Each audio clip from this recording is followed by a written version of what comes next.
Hello. Welcome to another episode of Parenthood with me, Princess Kate, a medical professional. And today, I want us to talk about importance of breastfeeding to the mom. That is, how does breastfeeding help a mom after feeding another individual, another human being? How does it benefit her? Before then, please subscribe to my YouTube channel for more videos, for more great inspiring content. Share, like, leave a comment to my comment section, and in case you have a question, please DM me at princess_kate 2002 on Instagram. Okay, so many other times that when you ask a mom the importance of breastfeeding, he will tell you that he will answer the question based on the children, as in it improves the child's immunity, blah blah blah, all those stuff, because that is what most of the time we as medics talk about. So today I want us to learn, or I want us to discuss, what is the importance of breastfeeding to you, the mom, or to the mom if you are the dad. So the first point is it creates bonding between your baby and you. Okay, so as you're breastfeeding your baby, the baby looks at you and the baby maintains an eye contact and to you. As the baby is point is breastfeeding helps in contraction of the uterus. Okay, so there are two hormones that control the production and the release of breast milk. The first one is prolactin. It helps in production of the breast milk that is in that factory, and oxytocin helps in the release of the breast milk. So apart from oxytocin helping in the release of the breast milk, it also has a role of stimulating the contraction of the uterus after childbirth. So as you breastfeeding stimulates the production, the secretion of oxytocin in the let-down reflex to produce, hence producing the oxytocin. Oxytocin also helps in contraction of the uterus, and that I'm sure works to your advantage. So your uterus will be, you will be able to lose, to be able to gain not really the original size of the uterus, but it grows, it reduces closer to the original size. Okay, yes, much faster than somebody who is not breastfeeding. Okay, the next point is that breastfeeding helps the mommy to lose excess weight.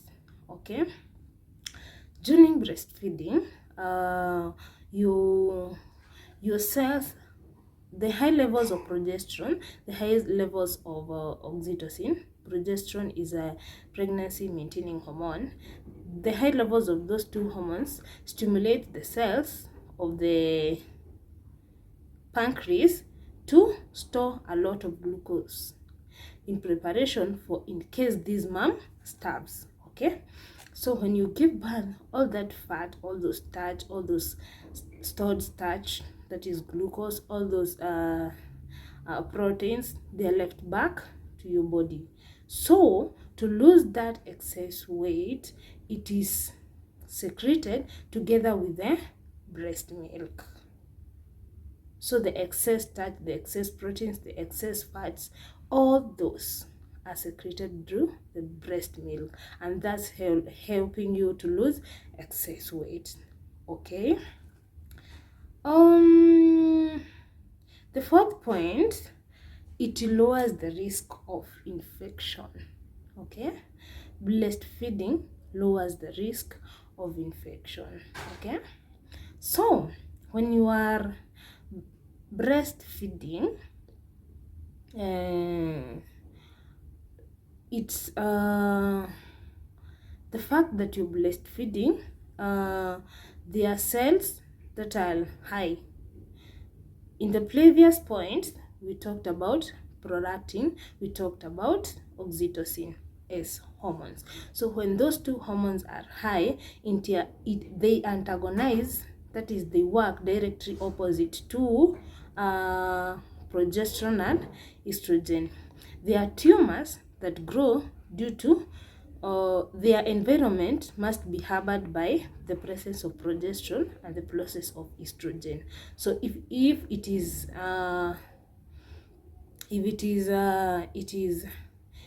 the two hormones are not there, that means those tumors will not grow.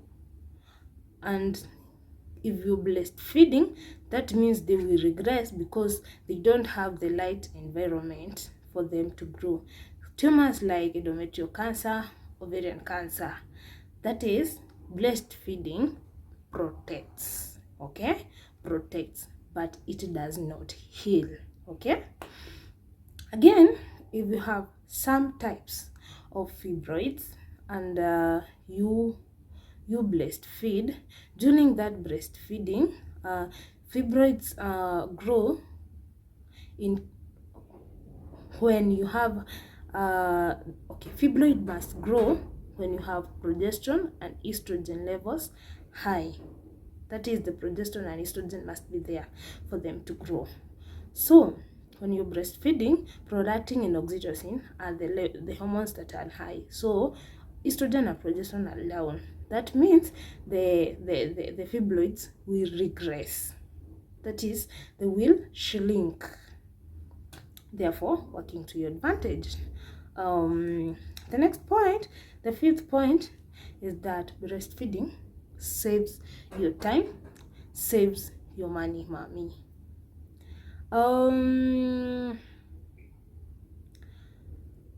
Let us take a case of use of formulas. A formula are 400 milligrams of, let me call maybe an example of a formula like naan goes for about 1,500 to 2,000 Kenyan shillings. 1,500 to 2,000 Kenyan shillings. And the baby cannot take that for 1 week, so you need like 2 weeks, depending on the age of the baby. You need 2 to 3 every week, and that amounts to 15,000 times 3, 4,500 per week. So 4,500 per week times 4, that amounts to more than 10,000 or more than 15,000. Amounts to 10 to 15,000 per month. Whereas while you're breastfeeding, you just only need to take a lot of fruits and take the normal feeds, and you're sorted. So why go for all that expensive formula? Then again, formula takes time to prepare because you have to boil the water to make it safe for the baby, whether it is treated or not. Yes, we have to boil the utensils the baby is using, just to make sure that they don't have bacteria. And in the process of preparing all that formula, you might contaminate the formula or the milk, and that can cause a gastrointestinal infection to the baby, like diarrhea, which is one of the killer diseases to under 5 years. So why risk all that whereas you have an alternative? Yes, why risk all your money? Not really all. Why risk that sum amount, that all amount of money? Why risk all that time? Why risk your baby's health? Because you might contaminate the baby, you might contaminate the utensils while preparing for the formula. Whereas you have an alternative of just giving the breast milk, which is very safe, very convenient, at the light amount, and that will really improve your baby's health as you improve yours. Why do all that? Now, in case you are not breastfeeding because of medical reasons, there are people who are contraindicated to breastfeed due to some reasons, like maybe you have a breast cancer and you cannot be able to breastfeed, or maybe other medical reasons. It is always good to talk to your lactation consultant, yes, so that he can guide you on the way forward and the do's and the don'ts during the breastfeeding. Okay, please like, share to your family members and friends, like, leave a comment and subscribe to my channel. And in case you have a question, please DM me at princess_k2002 on Instagram. Thank you. I know you have subscribed.